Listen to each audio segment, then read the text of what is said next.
India New Zealand ആദ്യ T20 മത്സരത്തിൽ ഇന്ത്യക്ക് ആവേശോജ്വലമായ ജയം. 48 റൺസിനാണ് ഇന്ത്യ ന്യൂസിലാൻഡിനെ തോൽപ്പിച്ചത്. ആദ്യം ബാറ്റ് ചെയ്ത ഇന്ത്യ നിശ്ചിത 20 ഓവറിൽ 238 റൺസ് അടിച്ചെടുക്കുകയായിരുന്നു. അഭിഷേക് ശർമ്മയുടെ അർദ്ധ സെഞ്ചുറിയും റിങ്കു സിംഗിൻ്റെ 44 റൺസുമാണ് ഇന്ത്യക്ക് ഇത്രയും വലിയ സ്കോർ സമ്മാനിച്ചത്. എന്നാൽ മറുപടി ബാറ്റിംഗ് ഇറങ്ങിയ കിവീസിന് തുടക്കത്തിൽ തന്നെ വിക്കറ്റ് നഷ്ടമായി.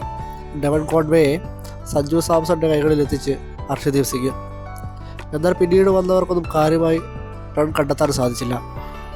ഗ്ലെൻ ഫിലിപ്സ് മാത്രമാണ് കിവീസ് നിരയിൽ റൺസ് അടിച്ചുകൂട്ടിയത്. 77 റൺസാണ് അദ്ദേഹം അടിച്ചുകൂട്ടിയത്.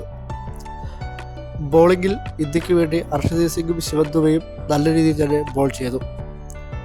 നാഗ്പൂരിലായിരുന്നു ഇന്ത്യയുടെ ആദ്യ മത്സരം.